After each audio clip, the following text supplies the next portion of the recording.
if you'd have told me, let's say we picked him on Saturday, right? Friday night driving home, y'all are going to pick Shedeur, I would say that's not happening. But we had a conversation early that morning, and then we had a conversation later that day. I think we had the right people involved in the conversation.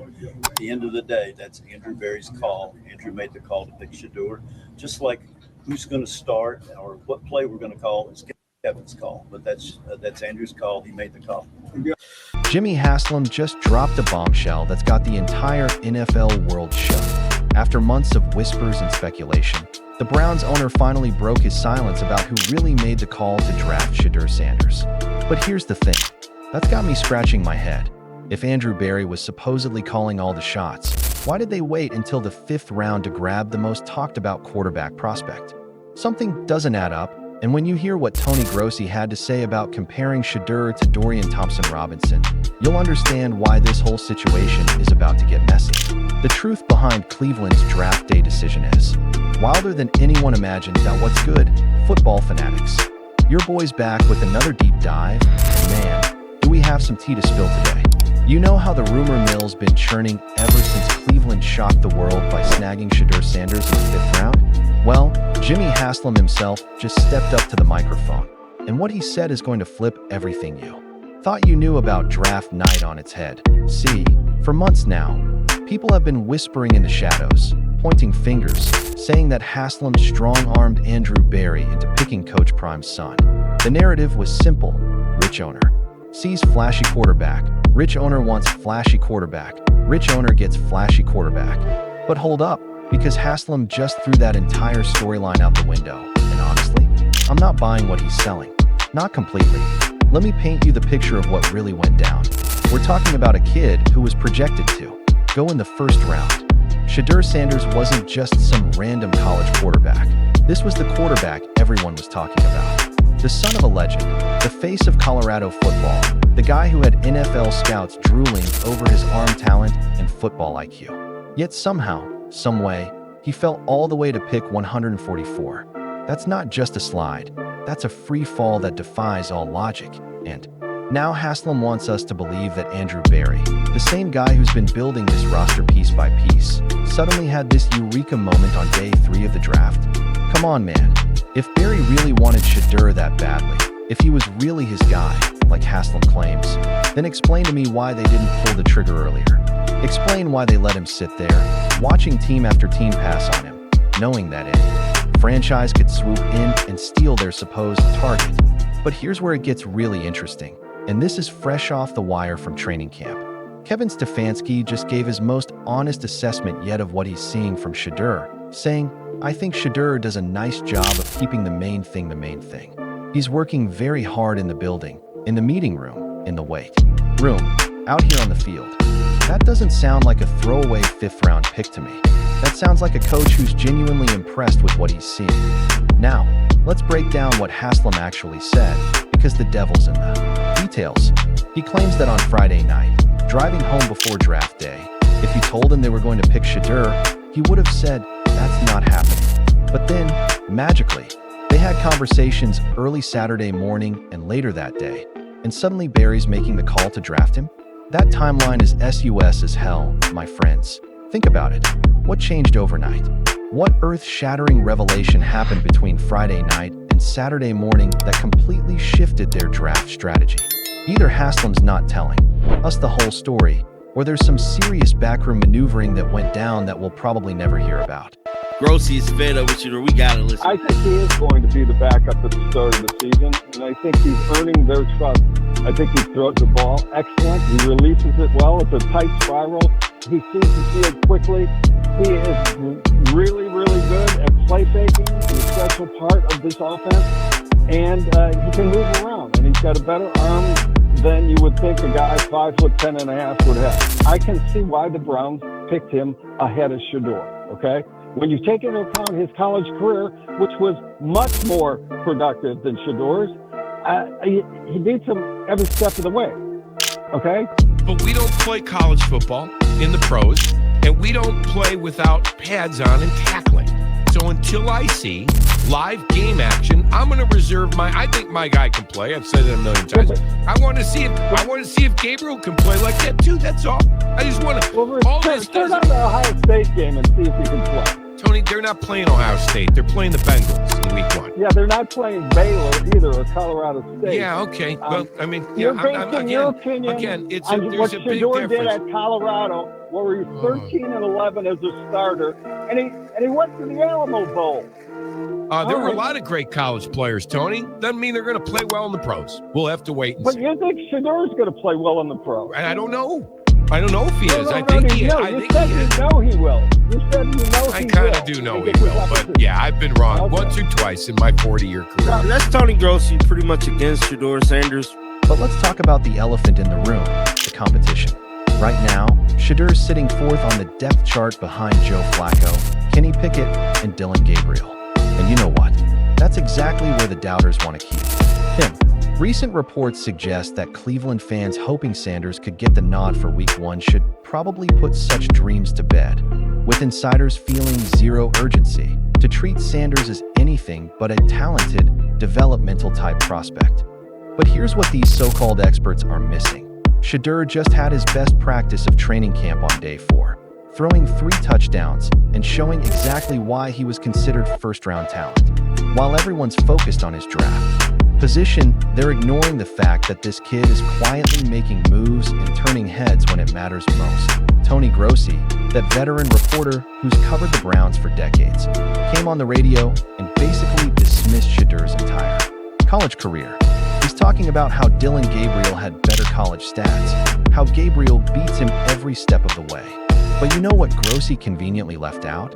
Context, baby. Context is everything. Gabriel was playing in a completely different system at Oklahoma, throwing to NFL-caliber receivers, with an offensive line that gave him all day to throw. Shedeur? He was rebuilding Colorado football from the ground up, dealing with transfers, new schemes, and pressure that would crush most college quarterbacks. Yet somehow, Gabriel's numbers are supposed to mean more? Please. And then Grossi drops.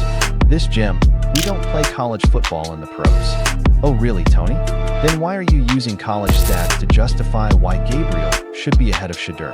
You can't have it both ways, man. You can't say college doesn't matter and then use college production as your entire argument. And here's what's really happening. And this is where it gets spicy. There's a growing belief among some Browns insiders that they want Kenny Pickett to win the starting job over Joe Flacco, purely because of age. Pickett will be 27 years old through the entire 2025 season, while Flacco will turn 41 in January. But guess what? Pickett just suffered a hamstring injury that could sideline him for weeks. Suddenly, that depth chart is looking a lot different. You see what's happening here? The football gods are clearing a path for Shedeur, and all these doubters are about to eat their words. While everyone's busy debating who should start between 2 aging veterans, the real franchise quarterback is quietly grinding in the background, waiting for his moment. Let me tell you something about Shedeur Sanders that these analysts don't want to admit. This kid has something you can't teach. It's not just the arm talent, though that spiral is absolutely beautiful. It's not just the pocket presence, though he moves like a seasoned vet. It's the intangibles, the leadership, the way he carries himself like he belongs in any room he walks into. Coach Prime didn't just raise a football player. He raised a general. And now that general is stuck behind guys who've had their chances and failed to capitalize. Joe Flacco. Great story in 2023, but let's be real, that was lightning in a bottle. Kenny Pickett? Pittsburgh gave up on him for a reason. Dylan Gabriel? College hero who's about to learn that the NFL is a completely different beast. But Shedeur? He's been preparing for this moment his entire life. He's been in high-pressure situations since he was throwing passes in high school. He's dealt with more media scrutiny and criticism than most NFL veterans ever will. And now he's showing up to training camp, keeping his head down, doing the work, and proving everyone wrong one practice at a time. Here's what Jimmy Haslam's not telling you. And this is pure speculation. But hear me out. What if the real reason they waited until the 5th round wasn't because they didn't want Shedeur, but because they knew something the rest of the league didn't? What if they had inside information that he'd still be available? What if this was all part of a master plan to get maximum value? Think about it from a business perspective. If you can get a first-round talent in the 5th round, You just saved yourself millions in guaranteed money and years of contractual obligations. You get to see what you have without the pressure of a massive investment. That's not incompetence. That's genius-level maneuvering. And now, while everyone's focused on the quarterback battle between the veterans, Shedeur's building relationships, learning the system, and positioning himself for the perfect opportunity. Because here's what I know about great quarterbacks. They don't just take the job when it's handed to them.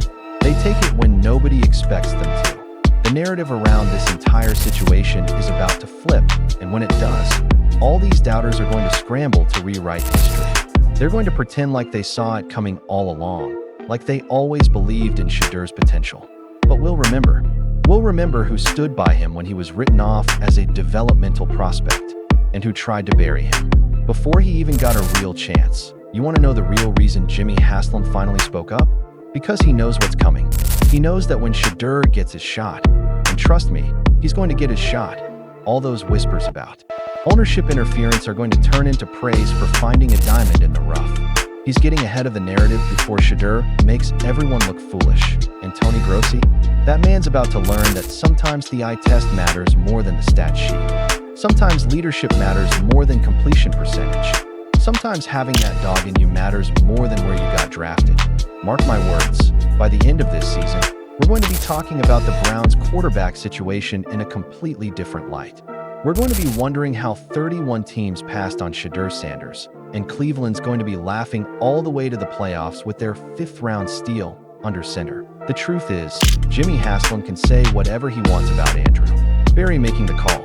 The reality is, they found a way to get the quarterback they wanted at a fraction of the cost, and now they're sitting back watching everyone else scramble to figure out their own quarterback situations while they develop the future of their franchise. So when you hear all this noise about depth charts and developmental prospects, remember this moment. Remember when everyone counted out Shedeur Sanders before he even put on a Browns uniform. Because the best revenge? It's going to be watching him prove every single doubter wrong, one touchdown pass at a time. The stage is set, the pieces are falling into place, and Cleveland's about to witness something special. The only question left is, are you going to be on the right side of history, or are you going to be another analyst eating crow when Shedeur Sanders takes over the NFL? What do you think? Is Jimmy Haslam telling the whole truth about the draft decision, or is there more to this story than meets the eye? And more importantly, how long before Shedeur Sanders proves he should have been a first-round pick all along? Drop your thoughts in the comments below. I want to hear if you're buying what Haslam's selling, or if you think there's more smoke to this fire. Don't forget to smash that subscribe button and hit the notification bell, because this quarterback battle in Cleveland is just getting started, and you know your boy's going to be covering every twist and turn until Shedeur gets the respect he deserves. Until next time, keep grinding, and remember, sometimes the best players come from the most unexpected places.